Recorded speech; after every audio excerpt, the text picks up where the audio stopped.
Welcome to the Culture and Leadership Connections podcast. If your job involves working with or influencing people's behavior, this podcast offers invaluable insights into what makes people tick. Through personal interviews that are thoughtful and surprising, we explore the full range of the roots to people smarts that can help you make or break your own career. My name is Marie Gervais, and with a PhD in culture and learning in the workplace and my own cultural journey, I bring the mysteries of human beings at work around the world to you.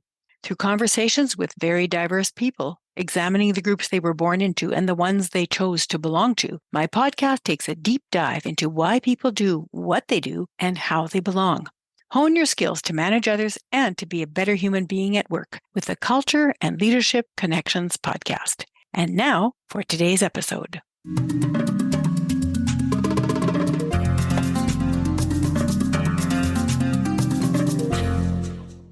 Hello, Culture and Leadership Connections podcast listeners. Today, I'm excited to present to you Michael Timms. Michael Timms is an internationally sought-after speaker, consultant, and best-selling author who teaches leaders how to inspire greatness in their teams. He is the author of the book, How Leaders Can Inspire Accountability, which the world's #1 leadership coach, Marshall Goldsmith, called the ultimate guide for embracing accountability as a leader, and is the basis of his TED Talk. Through his company, Avail Leadership, Timms partners with organizations to foster high-performance cultures of teamwork and excellence, and outside of work, he enjoys spending quality time with his family and pursuing challenging outdoor adventures in remote wilderness locations. So please welcome Michael. Awesome. Well, thank you, Maria. I'm very glad to be here. Well, I'm glad that you were able to accept and be a part of the Culture and Leadership Connections listeners group, and I'm really interested in finding out a little bit more about who you are personally. So you must have grown up somewhere and you must have a family. So tell me a little bit about you and your background. Sure, yeah. I grew up in the Vancouver, British Columbia area, and I did my university and schooling down in the States in Idaho, Hawaii, and Utah. I met my wife in Calgary and we got married. And then my whole plan from the get-go was to find an Alberta girl and bring her back to BC. And it was success. So got her back to BC and we live in the sunny Okanagan with our 3 daughters. But from a work standpoint, I am a leadership consultant, author, and speaker. And I specialize in helping leaders create a culture of accountability and excellence. So how did you get started on this accountability journey? Yeah, it was kind of interesting. I started out 10 years ago when I started doing consulting work. I focused on succession planning. And one of the first things we do when I'm working with organizations is we do focus groups and we try to figure out what is the leadership criteria for promotion in your organization. And so I do focus groups to ask them to essentially reverse engineer success stories, to tell me about the behaviors that either led to or enabled those success stories to happen. And after doing this with many different organizations and multiple focus groups within each organization, I noticed a pattern. And the pattern was that just about everybody talked about accountability, either actually used the word or just talked about, the essence of accountability as being a key leadership competency. From there, I really kind of delved deep into accountability to try to determine how can we instill this in others? Is it possible? And I discovered it is possible, and it actually kind of boils down to a few simple behaviors. I will ask you more about that in just a bit. What about your family of origin? You have siblings? Did you live in any different places? Tell me, about some of your interests when you were growing up. Yeah, so I have a mom and a dad, and I have 2 brothers. I'm the middle of 3 boys. My mom has a plaque on her wall that says there's a special place in heaven for the mother of 3 boys. And that's true. We weren't easy on her. And like I said, I grew up in the Vancouver area and I think kind of a typical childhood. I love the outdoors. I love sports. And what else can I tell you? Mm-hmm.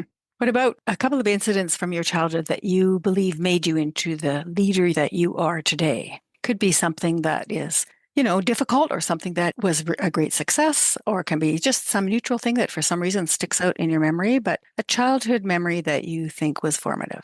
One that comes to mind is my family. We lived fairly close to Snowski Hill, and my parents would take us skiing occasionally. In the wintertime, we'd pile into our little 4-cylinder crappy minivan and drive up to the hill and ski. And we'd meet back down at the van for lunch. And I remember this one time on my way down the hill to the minivan for lunch, I just crashed spectacularly. And it was a yard sale, equipment everywhere, strewn across the ski hill. And I was right under a chairlift. So I had an audience. And The minivan was actually just down at the bottom of the hill. And I was so mad, so frustrated. And I had a bad temper as a kid. And my family all knew that. And I did the march of shame down that ski hill with all of my ski equipment. And I was just fuming. I saw my mom come and she was walking up the ski hill towards me. She saw what happened. And before I could say a word, she said, "Your dad and brothers are betting, they're in the van right now, betting that when you get there, you are going to blow your top and lose control. Don't give them the satisfaction." It's beautiful. So I didn't say anything and I just walked down to the van quietly. And by the time I got to the van, I had been able to get myself under control and act cool as a cucumber. And I took satisfaction in seeing the kind of glances my dad was giving my brothers, like, who is this guy? This is not the Michael that we know. And I really enjoyed that. And I think from that, I learned that by controlling your own emotions, you can actually influence how other people respond to you. So I thought that was kind of a cool learning. And I think that is embedded in some of the principles that I teach leaders. It was a good lesson in accountability through self-governance, really. Yeah. Yeah, that's great. What about when you got older and you were a teen or a young adult? What stands out as an incident? You know what? I figured my life pretty much started at university. I didn't love high school, and I honestly don't have too many memories of my high school days. University is good. What stands out from university? To be honest, the thing that really changed my outlook on leadership and my philosophy about what good leadership looks like was right in the middle of university. I just took 2 years out to serve a mission for my church. And that's a really interesting experience because they take these 19, 20, 21-year-old kids basically and put them into challenging situations and situations where they need to be leaders. And that was a really steep learning curve. I guess I made a lot of mistakes, but I learned a lot about leadership and personal accountability in those 2 years. What kinds of mistakes do you think you made? I think I made the classic mistake of, hey, I'm in charge here. You need to do what I say just because I'm in charge. And people don't respond well to that. Surprisingly. No, surprisingly, they don't. Yeah. And I learned pretty quickly that's not the way to get people to do what you want them to do. The way to get them to do what you want them to do is to earn their respect, to listen to them, to take their advice. And I think those are the more influential levers that you have at your disposal to get people to do what you want them to do. Mm-hmm. Yeah, I think that's a pretty nice encapsulated piece. You're listening to them and then responding to them, doing some of the things that they suggest and earning their respect that way. Did I miss something? No, I think those are the key things that come to mind as I think about that experience and how it changed me. You know, many people are influenced by their religious background. It often very much impacts their leadership. So what religion are you or were you a part of? Yeah, I'm a member of the Church of Jesus Christ of Latter-day Saints, which is commonly known as Mormons. Mm-hmm. Lots of strong leaders coming out of that background. Yeah. Strong business people too. Yeah, and there's a lot of leadership authors like Stephen Covey and Clayton Christensen, Mitt Romney. A lot of the top names. Yeah, Liz Wiseman, Jack Zanger. Those are some of the names that come to mind. And there's probably a reason for that. At least in the North American white category. You start to go global and look for people from a variety of different cultures. It's not the same. Yeah. But it's very interesting to see how leadership emerges in some places more strongly than others. Mm-hmm. So those were both great examples. Thank you for sharing that. Yeah, you're welcome. So from the groups you were born into, I imagine that being a member of the Mormon faith would have been one of them, and then sports would have been another. BC is another one. Skiing, but there's probably many more. From the groups that you were born into, what would you say has most influenced who you are today in terms of your culture and your leadership style? Yeah, I think for sure it was my parents. My parents had the most positive influence on who I am and kind of the skill set that I have and the outlook that I have on life. My dad is an entrepreneur. He's a business owner, very driven, obviously very accountable. Would you say ethical? Yeah, of course. As a matter of fact, actually, that's a really good point because, when I started my own business, there's times where you have the choice to be, well, I can take this and it can kind of, maybe it's a gray area of kind of morality. But I remember coming to one of those crossroads and I did think, well, what would my dad do? And that certainly made the choice a lot easier. Mm-hmm. That's great.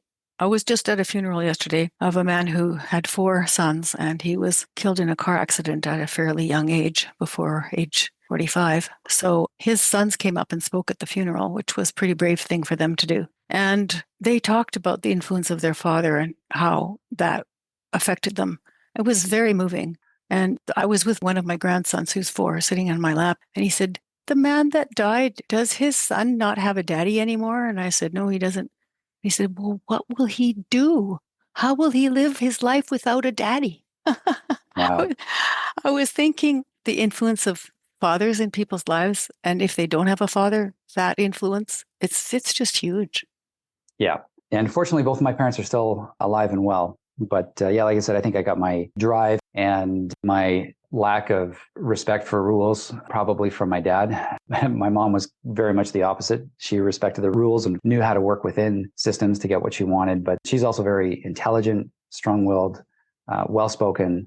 Actually, I'm sure I got my ability to write from her and from the vocabulary that she used, when we were growing up. Unfortunately, I didn't get my intelligence from my mom. She's very smart. I'm not that smart. But she did actually encourage me to continue my education long past what I would have done on my own.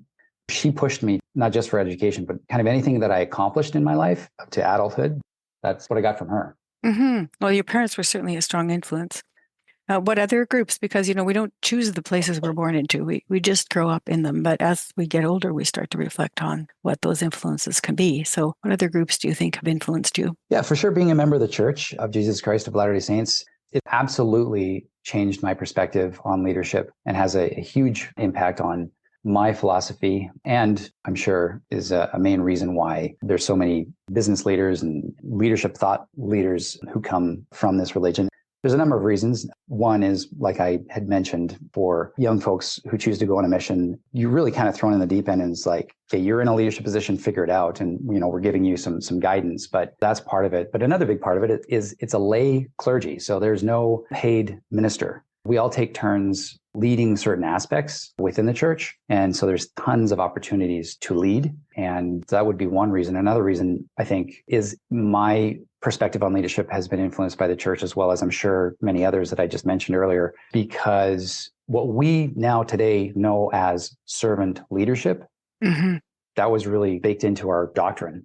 Yeah. And that's the fundamental core of how do you lead in the church? It's through servant leadership. Another is actually we have a complete opposite perspective of the world when it comes to the relationship between leadership and power.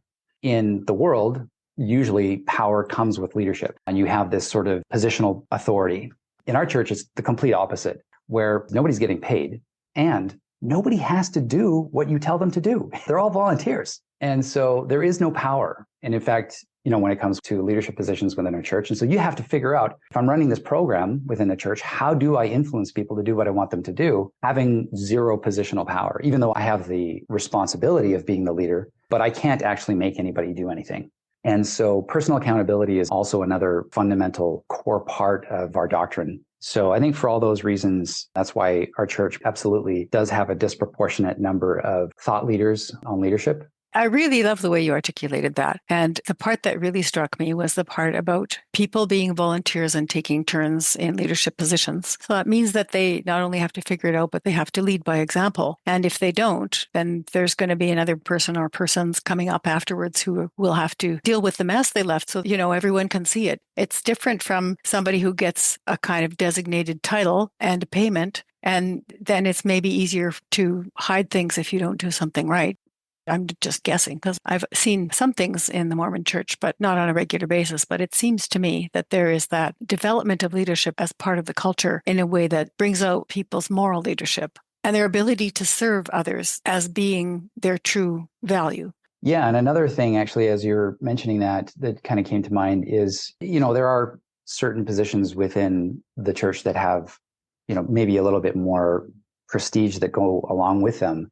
But all positions in the local leadership of the church are temporary. Mm-hmm. And the person who was essentially in charge of an entire region with a dozen different congregations, that person, their time in that position is going to come to an end. And the very next week, they could be working in the nursery or as a Sunday school teacher or as a door greeter. It's respect of all the different roles too. Each role matters. Exactly. Yeah. And each role that you're in, you do to the best of your ability, right? And that would just bring you to accountability in a much stronger sense. Yeah. I really like it. I think that's great influence. So as an adult, you adopted some things, right? You must have gone to school. You must have been in something before you turned to your own business. You must have been employed. What kinds of groups influenced your leadership development that you chose to belong to as you got older? Yeah, I think before I went into consulting, I had a number of bosses, and I learned from them what to do and what not to do. And it was interesting being able to observe. I worked for some smaller organizations, and so I worked a lot closer with the CEO than I would have if it was a larger organization. I got to see the CEO operate as well as my own direct supervisors. There's some good things, but it's pretty easy to identify their faults as a leader. And I think I learned what not to do. I learned that, you can be an awesome leader in many different respects, but if you fear conflict, you're going to create chaos. And that's a really important point that many managers do not know and many CEOs do not know. Because there's a whole lot of people below them in the hierarchy that are trying to figure things out or have to figure things out, and they don't really have the authority to make some changes. Yeah, if you can't tell people, hey, you know what, that's not okay, and you can't keep doing that. And I'll tell you what, if you do keep doing that, these are going to be the consequences. And so I learned that that's an essential component of leadership. And you need to learn how to do that well in a way that you're not demotivating people, but say, hey, you know what, you're better than this. You don't have to do this. I've seen you do the right thing many times. You just keep doing that. Do you have a good example? Yeah. The CEO of the first organization I worked for, his executive team was highly dysfunctional. There was a war between my boss and the other most senior executive. And the other executive who was not my boss, he was way more politically savvy than my boss. My boss was such a good guy. He was a kind, caring person. But the CEO did not intervene to fix that problem. And so what happened is the guy who was way more politically savvy ended up getting my boss fired, when in fact, my boss was, in my view, a much better leader. So, the Peter principle. Organization will rise to the level of mediocrity that it can tolerate. Yeah, people are promoted to their point of incompetence. Yeah. And after that, either the organization has to keep hiring incompetent people and accept that that's who they are in some way, shape, or form, or they have to evolve and reach a new point of excellence that they didn't have before. Well, actually, and I think part of it was we had this weird relationship with who we choose as leaders and what are the characteristics that we think make a good leader. Because what we tend to do is we tend to promote people who are the most assertive, the most aggressive, the most driven, the people who speak the loudest, the people who force their will on other people. It's like, oh, that's leadership quality right there. Let's promote that person. Which is the opposite of leadership. Exactly. What happens is nobody wants to report to that person because they grind people in order to get results. And I think that's what the case was in this regard. The CEO is like, well, this guy gets results. And so we're going to promote him. But he would grind people. Certainly the people that were not reporting to him, he would throw them under the bus all the time. It's a really dysfunctional relationship. It's not leadership at all, but yet it becomes promoted, or people just promote people who are like them, look like them, sound like them, act like them, or would make the same decisions they make, and they end up perpetuating the whole mediocrity principle that I was mentioning before. But what about in your experience? Did you work with women? Did you work with people of color? Or were you working with all men and people who were very domineering? Well, I don't know when I was younger, but I can tell you, maybe I shouldn't say this, but I do prefer working with female CEOs because with a guy who's a CEO, you have to also manage their ego. Yes. Where you have to worry about that far less, I find, with women who are in leadership positions. So, and I think that should be a lesson for all of us, certainly all of us men in leadership positions. Well, my husband also says he prefers working with women. He's a psychologist. He has quite a few people in different roles that are working in his office. And he said there's always power struggles when he hires a man, so he prefers to hire a woman. Yeah. It's not that he's telling them what to do all the time. It's just that they can have a conversation about it. Exactly. Yeah. Yeah. And I find that women are far more okay being vulnerable and being human than men in the workplace. Men feel that they have to never show weakness, and they think it's more, quote unquote, professional to take the emotion out of business decisions. But that's precisely the opposite of what you really should be doing, because the best leaders are those who actually care for the people who report to them as much as they care for getting the right results. Yeah, because if you can't feel anything, it's a significant problem. I think what you find is that people, more so with men than women, they will err on the side of getting the right results and disregarding the human impact that their decisions have on others. Yeah, and that's the way to get a culture of compliance as opposed to an engaged culture. Yeah. And also, the more diverse the group, the more likely you are to make equitable decisions because people start to pay attention to who's affected. Whereas if everybody is the same gender, the same age, has the same interests, they tend to become insulated against the effects of their decisions on other people. For sure. I wanted to ask you about your temperament versus your personality, as in temperament being something you're born with and then that's nurtured through the social environment, but personality you add on to. So, like you said, you had this terrible temper when you were a little guy, and you learned at a young age that you had control over that. You didn't have to act on it if you were mad. And that's a pretty good indication that you're developing your personality and not just being driven by temperament. So what would you say were some of your temperament pieces, and what would you say you added on to personality-wise? Well, I am very much a type A personality. I drive for results, which is important as a leader. Yeah, if you don't get results, why should you get paid, right? Exactly. Mm-hmm. Shoot, and I can't remember the person who said it, but really the two tests of a leader are, do you get results and do you have followers? Yeah. And I think most people like me who are type A personalities, very driven, we forget that second part of the two tests of leadership. Do you get results? Yes. Do you have followers? Well, no.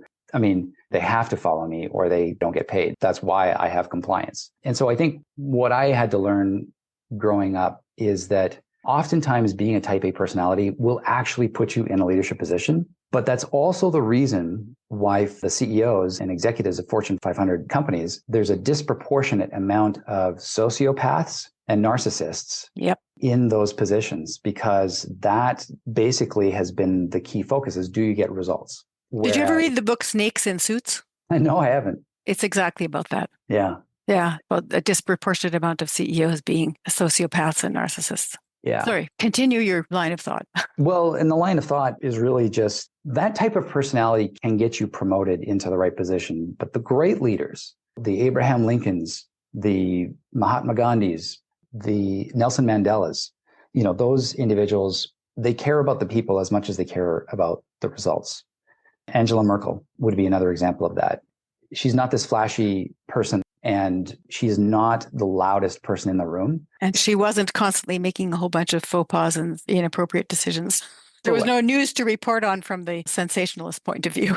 Yeah, exactly. She was boring. And that's why the business leadership community, I don't really think, gave her enough credit and used her as an example of positive leadership enough. And oftentimes the best leaders are boring. They don't produce the best stories, And their followers build capacity. And so the whole organization moves forward with capacity. And it doesn't seem flashy enough for people to pay attention to, but it's really what's enduring. Yeah, and that's the point. It's sustainable leadership. Mm-hmm. That's the sustainable leadership approach. Whereas kind of these CEOs of Fortune 500 companies who are totally focused on just getting the right results, that is not sustainable. And I think we've seen that over and over again in business. But why do we not keep learning from that? Because we don't seem to be. Well, I think the reason why we keep promoting the wrong people is because most organizations have not taken the time to define what is the promotion criteria on which we will put people into leadership positions. Have we thought about that well enough? And most organizations haven't. And I'll tell you what, it is such a simple and boring solution, but it works. When you come up with leadership competencies that are not complicated, and the problem is HR has totally screwed up leadership competencies because they've said, oh, that's a good idea.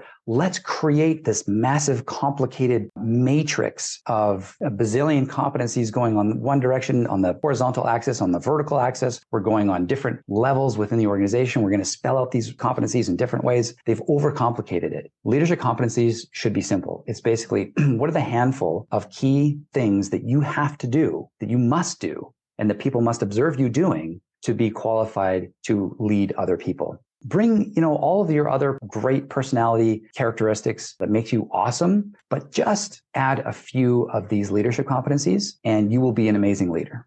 I think you must do amazing work with your clients. Well, thank you. I appreciate that, Maria. Yeah, because you really speak with authority in a way that comes from the heart at the same time and shows you have tried these things out and you know what's working and what's not working. So, why wouldn't people hire you? Well, thanks. I appreciate that. I appreciate the shout out. But it is actually not that hard to solve this really big problem. But you get that. And people who are in the middle of the problem don't. That's why they need you. But getting back to my question about personality, sounds like what you've added on is maybe more analysis. But what else have you added on to your personality? Well, empathy. And my brothers growing up would tell you that I did not have very much empathy. And that was kind of the realization as I started to learn about leadership. And as I took what I learned as a young missionary and having some leadership experience there, and as I watched what didn't work and what behaviors caused chaos and were not sustainable, I learned, oh, so you kind of have to have this combination of you have to be this person who drives for results, and you have to care about the people you lead as much as you care about results. And sometimes there's going to be a trade-off. Sometimes results are going to trump what people want and what people need. And sometimes what people need is going to trump our results for the time being. That would be the thing that I hope that the people who work and live with me would be able to say is something that I've developed, is more empathy. Do you think that being a father of 3 girls had anything to do with that? Yeah, absolutely. Absolutely. Being a father of 3 daughters, it's a laboratory where you can, as a matter of fact, I happen to have 2 daughters who are the complete opposite ends of the personality spectrum. One is so sweet, so caring, so empathetic, so aware of other people's needs. And then the other daughter is a hardcore drive for results. I don't care what you want. This is what I want, and I'm going to get it. They'll come together as they age. Yeah, exactly. As they grow older, they will kind of learn the other side of that coin, the areas that they need to develop. But that's certainly been one where to be an effective father, you have to control your emotions. You have to resist the urge to jump in and blame people for problems and jump in and fix problems. You have to learn to patiently, caringly let them find their own solutions to problems and coach them through that. And so I don't consider myself a coach, but it certainly has helped me develop some of those coaching skills. That's lovely. So can you think of a time when probably when you were doing your missionary experience, but there must have been some others, when you just ran into, whoa, what I thought was normal is not what everybody does. It's just due to my experience and the cultural lens that I've grown up with. So it's a moment of dissonance when you go, what happened here? I didn't understand that at all. It's sort of a cultural disconnect. Can you think of a time?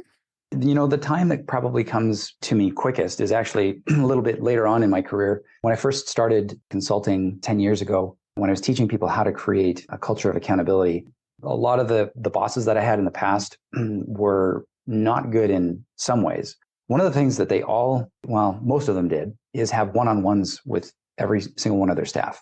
A dedicated one-on-one time where we can talk about what's working, what's not working, and what do we need to get done going forward, and follow up on past assignments. And I remember early on in my career teaching organizations and CEOs, hey, this is a key leadership principle. And I was surprised. I got pushback from some people. It's not that important. No, it's okay. I don't really do that. And it's fine. I'm like, are you kidding me? Like, who doesn't do this? And then I found out, this is just something that I happen to be fortunate that most of my bosses did this with me. You mean having one-on-ones? And it's one-on-ones. And it's not something that is common in all business environments. No. But it's absolutely critical to getting the right results. Like, I don't know how you can expect to hold other people accountable in a supportive way if you don't have a dedicated time to meet with them, to follow up on assignments, find out what they need, and to give them what they need. So yeah, that was one where it just so happened to be that sort of culture that I grew up in the business world that is not, I found, common in all organizations and really should be. Yes, I totally agree. And it's surprising how many organizations don't have one-on-ones or don't have team meetings or run a meeting where they have no agenda. Right. Yes, exactly. Like simple things. And that's actually another thing that I learned from missionary experience or leadership in the church is meetings have agendas. Everybody just knows that. There is no meeting without an agenda, but that's not common. Yeah, and making sure everyone has a chance to speak and that they're heard. That's right, another thing that's usually missing from anybody that has all of the above check boxes ticked off. For sure. A great leader is somebody who just stops and says, hey, Amy, we haven't heard from you. What do you think about this? And gives people that opportunity to speak, which actually is, again, something that I had to learn by trial and error. It's something that we need to be able to put our ego aside long enough to be able to hear from everyone and believe that everybody's voice matters and that we won't come to a satisfactory conclusion unless we have heard from everyone and considered what they had to say. And it can be very difficult in some circumstances to do that, especially if it's coming across in a vindictive or inappropriate way. It can be hard to hear it, but it doesn't mean that what their intent behind it isn't important. It may be that they don't have the skills to express it. Yeah. And I think one of the things I really learned is there's a difference between saying, like, I think anybody in a leadership position would say, oh, yeah, I'm open to people's ideas. Yeah, let's hear all the ideas. But there's a difference between saying I'm open or something that drives me crazy. I have an open door policy. What is that? Yeah, I hate that too. And I think people think they wear that as a badge of honor. And it's like, oh, well, if I just say I have an open door policy, that makes me a good leader. It doesn't. But what actually makes you a good leader, and the difference between passively saying, well, yeah, if somebody wants to tell me something, I'm open to it. The difference between mediocre or ineffective leaders is mediocre and ineffective leaders are passive about being open to other people's ideas. Really great leaders actively solicit and invite other people. If they haven't heard somebody, they actually reach out and say, hey, I haven't heard from you. We can't really make a decision without your insight and your advice. What do you think about this? Mm-hmm. And that was something that I learned actually is important, especially when you're dealing with people of different cultures. Different cultures throughout the world are not as assertive about voicing their opinions as we are in North America. Especially not to a person in authority. Right, exactly, to somebody in authority. And I think women, to a certain extent, are less likely to speak up in a meeting unless they're specifically called on. Mm-hmm. That's something that I've had to learn, is that really being an effective leader is not being passive about hoping people speak up around you. It's actually reaching out and inviting people and making sure that you are actually inviting everybody specifically to provide their input so that you can make the best decision possible. Mm-hmm. Yeah. And maybe even changing your idea or the direction of the group based on something that is just the right thing that you heard from somebody else. All the good ideas don't have to come from you. That's right. That's taking it to the next level. Marie, mm-hmm. I don't know if we're there yet. No, we're not for sure. Well, this is your soapbox moment. Please do tell me everything you would like the audience to know about your business and how people can get in touch with you, why they would want to hire you other than me telling you you're great. And I think I could probably learn a ton from working with you myself. Thanks, Marie. So I would say step one, watch my TED Talk, which is entitled How to Claim Your Leadership Power. It's 11 minutes, and I think it'll give you a good idea of whether the principles that I teach are a good fit for you and your organization. Step two, you could give me a call, but you could also read the book, How Leaders Can Inspire Accountability. Or you could just Google Michael Timms, and I'm sure all that stuff will pop up anyways. Yeah. And what's the name of your organization again, so that people can search from the organizational point too? Yeah, it's called Avail Leadership, AVAIL. And the reason for that name is because most people in leadership positions do not avail themselves of true leadership practices. They don't take advantage of their position to get the right results. And so I teach people, how do you make the most use of your leadership position? And even if you aren't in a leadership position, how do you influence others? Very nice. So what kind of client is your ideal client that would bring out the best in Michael Timms? Well, that's a great question. I'm fortunate that I actually happen to work with a lot of great organizations, because it's the organizations who don't reach out to me who are like, well, we got it all figured out, or they're not even thinking. Like improving their leadership is not even on their radar screen. Those are the organizations that don't engage me. And so I'm fortunate that I think even just reaching out to a leadership consultant to say, hey, we need to learn how to be better leaders. Just that one act separates you from, I'd say, most leaders in the business world. From my experience, most leaders in the business world don't think that they need to improve their leadership. They're like, well, why do I need to work on my leadership? I've already got the title. I'm already the boss. So there's nothing else you can teach me.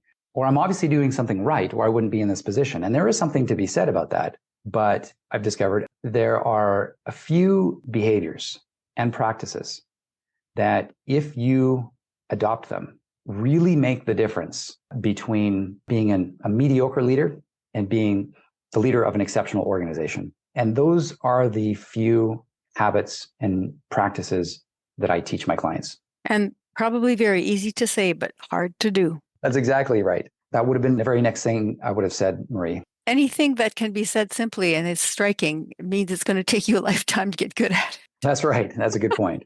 Well, is there anything else you'd like to say before we end the interview today? No, it's been wonderful chatting with you and delving into some of the reasons why I teach the principles that I teach. And so, no, thanks for having me. It was a great conversation, and I appreciate the time you spent. And I know that the Culture and Leadership Connections podcast listeners will also have gleaned a lot from listening to the interview. So thank you. Great. You're welcome.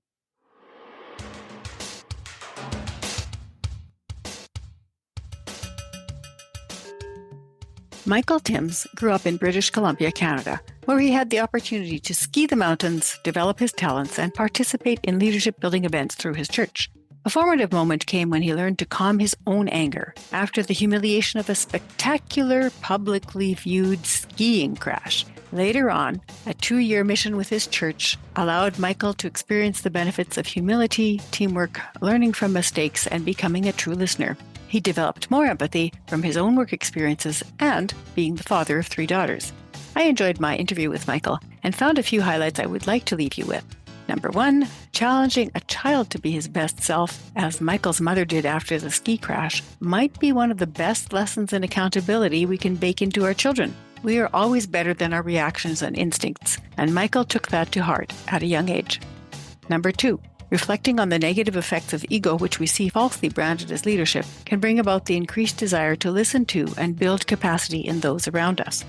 Number 3, accountability is an ongoing practice of ethical, sustained effort to serve the 2 goals of leadership, getting results and caring about people. Michael defines a true leader as someone whose people want to follow them, not people who are paid to do what their managers tell them. If you enjoyed this podcast episode, do share it with a friend to help spread the love. And ask your friend to go to shiftworkplace.com/podcast to write or say what they loved about your interview on our fan list.